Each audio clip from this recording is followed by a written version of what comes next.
Hier ist David von Produktiv. Neben mir sitzt Nick van Delft. Hey, tierischer Gitarrist, öfter mal hier. Und heute haben wir für euch das Riverside Overdrive von Strymon mit dabei. Ihres Zeichens ja eigentlich eher bekannt für Effektgeräte jeglicher Couleur in übelst geiler Qualität, ja, wenn man das so sagen darf. Also gerade die drei Flaggschiffe Big Sky, Timeline und der Mobius. Also alles an Delays, alles an Reverbs und alles an Modulationseffekten, plus halt auch noch ein deutlich größerer Produktkatalog. Aber bislang eigentlich halt nichts an Overdrives. Ja, also das Riverside an sich ist jetzt, glaube ich, schon so in etwa ein Jahr alt, also jetzt nicht brandheiß. Es gibt jetzt schon wiederum Neues, das heißt dann Sunday irgendwas, ich weiß es gar nicht ganz genau, ist ja auch wurscht, kann man nochmal nachschauen. Heute soll es hier um das güldene Riverside gehen. Und das vereint eigentlich so das Beste aus zwei Welten, könnte man sagen. Das ist nicht halb analog und halb digital, aber es hat auf jeden Fall eine analoge Eingangsstufe. Das ist ein JFET-Transistor, also wie man das häufig sonst in Marshall in den Boxpedalen vorfindet. Einfach ein Transistor, der relativ Röhrenamp-artig reagiert, könnte man sagen. Die müssen auch nicht selten eingemessen werden.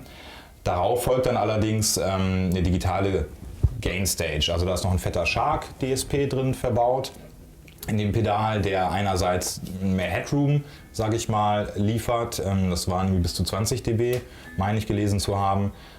Und andererseits dann auch noch in den Obertönen und allgemein so in dem Bereich dann auch noch ein bisschen hinzufügt, so an Komplexität. Andererseits der JFET, der im Eingangsstufig oder an der Eingangsstufe angebracht ist, sorgt dafür, dass wir halt eine schöne Dynamik haben, ja, und dass sich das halt eben auch alles sehr gefühlt amp-like und analog verhält. Genau. Ja, und dadurch, dass wir halt eben den DSP mit an Bord haben, ist es zumindest in der Theorie so, dass wir einen Sweet Spot haben, der sich dann so eigentlich immer mitbewegt. Egal, wie wir das Pedal jetzt aufreißen oder fahren. Genau. Lange Rede, kurzer Sinn. Klingt auf jeden Fall echt gescheit. Was man von Strymon sonst soweit noch kennt, ist dieser Favorite Switch. Ist auch von den anderen Pedalen soweit eigentlich bekannt, als dass man sich dann seine Einstellungen nochmal abspeichern kann.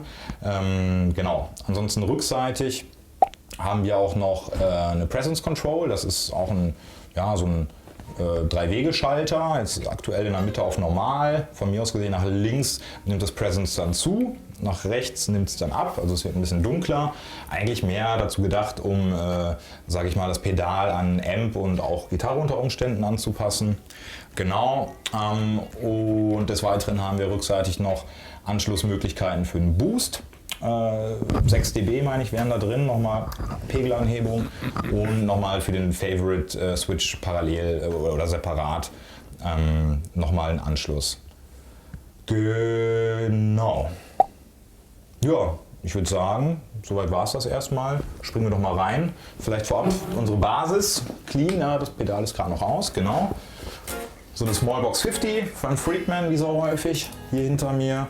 Ziemlich clean eingestellt, also Gain so bei 9:30 Uhr, irgendwie sowas. Vielleicht magst du mal.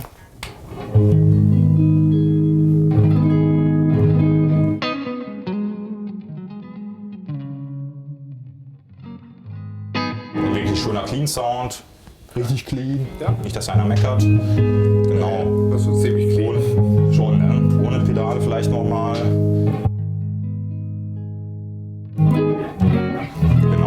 Ansonsten, wie so häufig, Entschuldigung, da vorne von TC ein Hall of Fame und ein Flashback Mini eingeschliffen, für so ein bisschen Atmosphäre. Genau. Was ich gerade noch vergessen hatte zu erwähnen vielleicht, wenn wir uns das nochmal oben angucken, man kann hier bei dem Pedal zwischen zwei verschiedenen Gain Einstellungen wählen, zwei Voicings, einmal Low und High, wobei Low eigentlich schon eher so bis Medium geht, würde ich sagen. Im High verändert sich auch so allgemein nicht nur das Zerrverhalten, sondern dass der ganze Sound noch mal ein bisschen tighter, ein bisschen moderner wird. Hier oben ansonsten rechts daneben nochmal die Möglichkeit zwischen Normal und Mid, also einer, sag ich mal, frequenztechnischen Mittenbetonung zum Anwählen versehen. Genau, so, das hatte ich gerade noch vergessen, aber das war's dann soweit. Wenn du mal möchtest, jetzt mit der Strat erstmal Gain auf Low. Wir springen mal rein.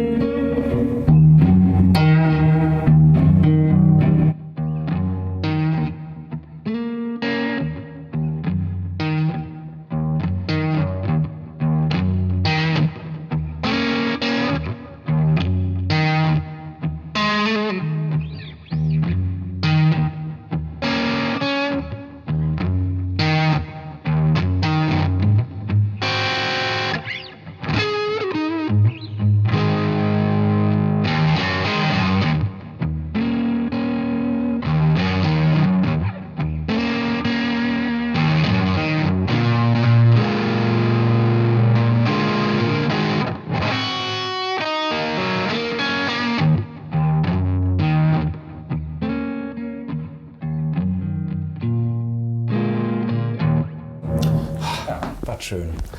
Klingt jetzt auf jeden Fall. Das Teil, ne? Ja, schon, ne? Also es klingt halt null digital, so, um das mal vorwegzunehmen. Ich denke, das ist oftmals das, wo die meisten Bedenken haben, wenn man liest, zumindest bei Geräten, wo es alteingesessenen oder traditionsbewussten, um das mal positiv zu formulieren, Gitarristen sauer aufstößt, ist einfach dieser Begriff des Digitalen. Ne? Also auch nicht ohne Grund, ne? Weil vieles an Digitalem, jetzt mal so allgemein gehalten, bringt halt oft so was Kühles mit eingeschränkte Dynamik, sondern oftmals, dass es im Höhenbild auch ein bisschen harsch oder einfach nicht wirklich authentisch klingt. Ja? Aber das ist jetzt überhaupt gar nicht der Fall. Ja. Also sehr geschmackvoll eigentlich, gerade noch in diesem Low-Bereich. Wir haben die Bässe jetzt gar nicht mal betont. Das war alles, zumindest ja, die Bässe eben auf 12 Uhr mit ein bisschen zurück. Höhen hatte ich gerade noch ein bisschen dran gespielt. Und der wird dann zum Ende hin auch echt schön, ja, wie sagt man, dicht im Sound. Ne? Also auch schön, ja, ich will nicht einfach bassig sagen, aber eben ziemlich runder, dicker Retro-Sound, könnte man so sagen. Ne? Genau, das jetzt erstmal vorab. Vielleicht spielst du mal eine ganz kleine Kleinigkeit und ich bediene den Present-Switch rückseitig, dass man eben nochmal hört, was der so macht. Jetzt gerade in der Mittelposition, genau.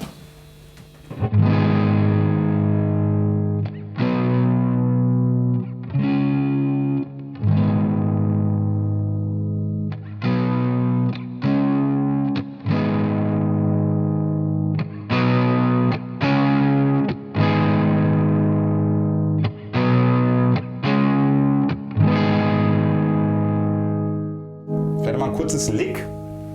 Irgendwie muss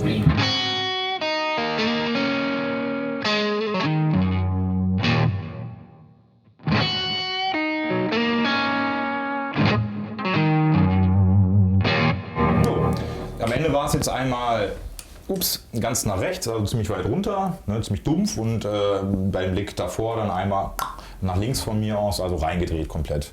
Ne, passiert schon was, das sind jetzt keine himmelweiten Unterschiede, ne, aber um das entsprechend seinem Amp anzupassen oder seinem Setup, denke ich, ist das eine sinnvolle Ergänzung. Jo, magst du mal zu Les Paul wechseln? Klar. Dann hören wir da noch mal rein und dann würde ich sagen, haben wir den Low-Gain-Bereich soweit auch abgehakt. Dann können wir gleich mal ein bisschen Dampf abfeuern. So, Nick hat sich jetzt eine Paula auf den Schoß geholt, auch eine sehr schöne. Catherine. Die Catherine, genau, aus dem Custom Shop. So, die machen Schlangenfuß. Wir springen zurück, Riverside, Low Gain, wenn du möchtest, Ja. gebe ich dich mal frei.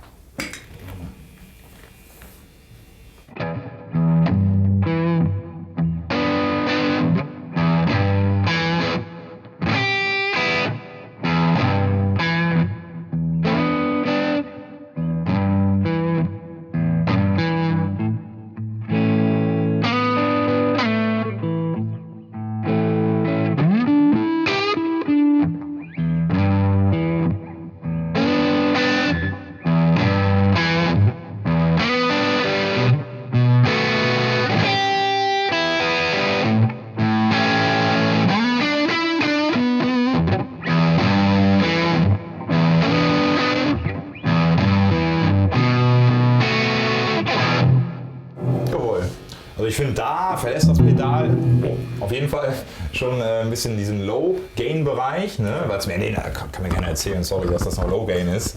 Das ist ja schon Klar. ein gutes Medium-Gain-Brett, würde ich mal sagen. Ja, die Gitarre singt so auch ein bisschen mehr, ne? Auf Klar. jeden Fall. Ja. Ganz nett fand ich noch diesen Mittenschalter da oben, habe ich gerade am Ende noch mal kurz rein und raus genommen. Ich weiß nicht, inwiefern das da vorne bei euch dann später vom PC rüberkommt. Es ist ein feiner Unterschied, ja, aber der bringt es durchaus. Also ich denke mal, für das ein oder andere Solo oder ähnliches mag das dann eine ganz sinnvolle Geschichte sein. Ja, also klar, ist jetzt nicht fußschaltbar, muss man halt, also mehr im Studio dachte ich jetzt gerade. Ne? Im Zweifelsfall kann man sich mal kurz zum Pedalboard runterbücken und dann in den Schalter umlegen. Genau, aber das dazu. Ja, klingt auch mit der Les Paul cool, ne? Aber allgemein schon echt einen ziemlich bassigen Sound so, ne? Ja. Also pumpt nicht, matscht auch nicht. Ich finde es auch cool, ist alles Geschmackssache. Ne? Ist halt auch dieses leicht kehlige, klingt fast schon ein bisschen holzig. Aber klar, da bringen die Gitarren halt auch noch was mit. Ne? Ja, auf jeden Fall. Ja. Obwohl das heutige finde ich ja persönlich immer gut. Ne? Aber Immer gut oder nicht so? Ja, doch. Doch, ja, eben drum, ich auf auch. jeden Ne? Fall. Ja. Da passiert halt auch ein bisschen Magie. Ne? Okay, ich würde sagen, bam, wir springen direkt mal weiter. Gehen hier auf High rüber, in den Drive mal wieder zurück. Les Paul ruhig auf dem Schoß lassen, ne? Genau. Boah, Ja. da fällt die auch schon gut los. Ne? Nehme ich das Gate nochmal weiter zurück.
Zwar noch kein Metal Distortion oder so, aber da geht schon ein bisschen mehr die Luzi ab. Ne?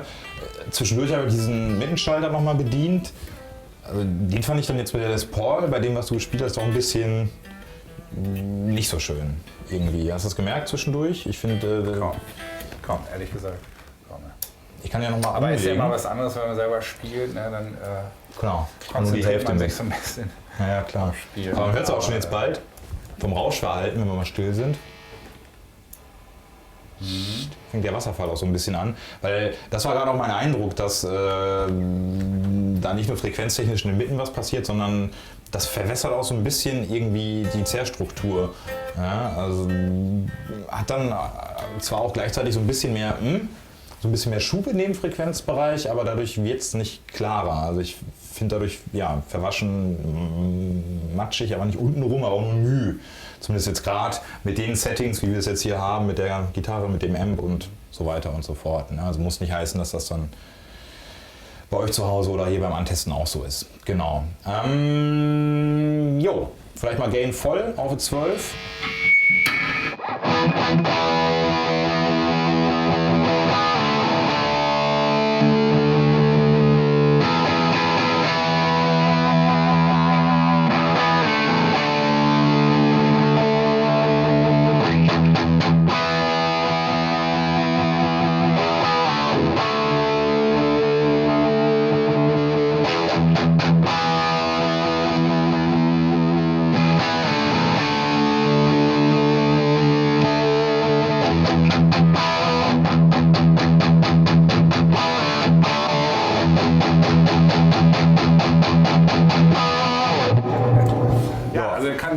Kann auch sägen. Ja, also da passiert schon wieder mehr. Gerade ganz am Ende mit Drive voll rein, wo es dann doch mehr so ein bisschen, ich sag mal so 80er, so ein bisschen Hardrock-mäßig irgendwie so Sounds geht, habe ich das Presence doch nochmal umgelegt hinten. Ne? Weil ich fand ja, macht Sinn. Oder da war schon fast der Bedarf da, so irgendwie oben rum, dass sich das Pedal noch so ein bisschen weiter öffnet. Ja. Ne? Und das hat der Treble-Regler jetzt so erstmal, finde ich, nicht hergegeben. Also klar hat er die Höhen beeinflusst, aber der hat dann nicht dafür gesorgt, dass das Signal insgesamt oben offener wurde, so ich sag mal so Marshall-artig, ne, in den Hochmitten, sondern dass das Signal eher nur so ein bisschen harscher wurde. So. Ne, was ja als Klangregelung auch erstmal Sinn macht, ist auch einfach eben der Treble der Dreiband-Klangregelung. Aber da hat man gemerkt, da hat die Presence-Kontrolle hinten doch durchaus was gebracht. Ne? Und ich habe auch nochmal die Mitten ein bisschen reingedreht am Ende. Also nicht reingedreht, sondern den Schalter umgelegt, weil das in Kombination hat dann doch schon dafür gesorgt, dass man, sage ich mal, einen etwas tighteren Sound auch bekommen hat. Ne? Weil vorher war es dann doch ein bisschen loose, was halt cool ist für so Bluesrock, Classic-Rock-Kram und auch für Solo-Geschichten, aber so, wenn man halt so tschuk, ne, so irgendwie so ein Palm-Mute-Riff abfeuern möchte, dann braucht man ja doch einen etwas strafferen, etwas fokussierteren Sound. Ja, und das war vorher, glaube ich, nicht so ganz drin. Jo, aber das ist eigentlich erstmal eine relativ coole Geschichte, ne? Würde ich sagen. Also von zart bis hart deckt das eigentlich erstmal alles ab. Ne? Ja, vielleicht nochmal so ein High-Gain-Solo auf der Strat. Die haben wir jetzt noch nicht gehört im zweiten Mode hier im High-Gain-Bereich. Und dann würde ich sagen, reicht das auch schon bald, wa? Soll ich die mal kurz abnehmen? Wobei du da ja auch noch eine schöne andere Strat stehen hast, ne? Es gibt nur eine Strat. Es gibt nur eine Strat. Okay. Soweit? Jo. Gut. Direkt losgefeuert. Ja, lieb gerne, mach doch mal.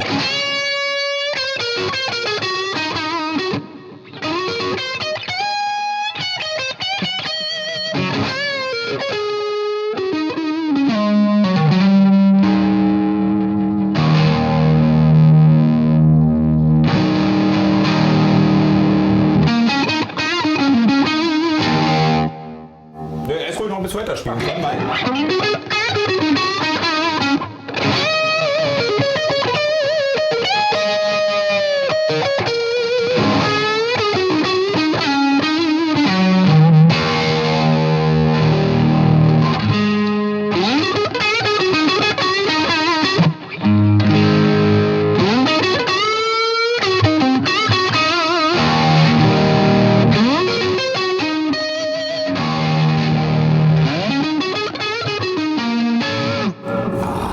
Spaß, ja? Ja. Merkt man direkt. Ja. Ich finde, das macht es auf jeden Fall auch gut. Ne? Also Gain jetzt voll rein. Mittenschalter würde ich dann je nachdem anwählen, also je nach Geschmack, je nachdem, wie der Kontext so aussieht, klanglich. Aber was doch noch was gebracht hat am Ende, ich habe das Level einfach mal weiter aufgerissen. Ne? Auch so ganz klassisch, dass man die Eingangsstufe so ein bisschen härter anfährt des Amps. Das ist natürlich auch nochmal eine Möglichkeit, auf die Übersteuerung einzugehen, sage ich mal. Das fand ich auch ganz angenehm, gerade so für Solo, also zumindest vom Hören her, gerade für so Solo-Kram und Single-Coils, da ist es ja nicht verkehrt, wenn man so ein bisschen mehr Sättigung unter Umständen mal hat. Ne? Also ich fand es eben so am besten. Ja, ne? Und auch schön aufgeräumt. Ton kommt schnell aus den Fingern, also wie du das eben eingestellt hast. So. Und, Schnelle Ansprache. Ja, kann man schon so. Cool. Also ich fand es jetzt so am besten. Ja, eigentlich. Ne? Ja, hast du gut gemacht. Ach Mensch, Wie immer natürlich. danke Papi. Ja. Genau, aber ich denke, was erstmal relativ, also nehmen wir das Gain runter, dann hört es auf zu rauschen, relativ klar geworden ist, dass das Ding ziemlich vielseitig ist. Ne? Also mal wieder von zart bis hart, eigentlich alles recht bravourös gemeistert. Ne? Kommt natürlich wie immer auch nochmal auf euren Amp, eure Gitarre an, euer Setup einfach allgemein. Genau. Und ansonsten macht es wie immer natürlich besonders viel Sinn, selber vorbeizukommen, die Sachen hier auszuprobieren, ne? Auf Herz und Nieren testen. Und ihr könnt auch mal liebend gerne, wenn ihr irgendwie, keine Ahnung, bestimmte Amps, Pedals oder Gitarren sehen wollt, einfach mal kommentieren, in die Kommis, wie das auf YouTube so heißt. Einfach mal reinschreiben, was euch so interessiert und vielleicht können wir da dann auch demnächst mal was in die Richtung drehen. Ne? Gut, ansonsten wie immer, ne? Hat Spaß gemacht, Nick? Und wir sehen uns beim nächsten Mal. Macht's gut, ihr Lieben. Ciao. Tschüss.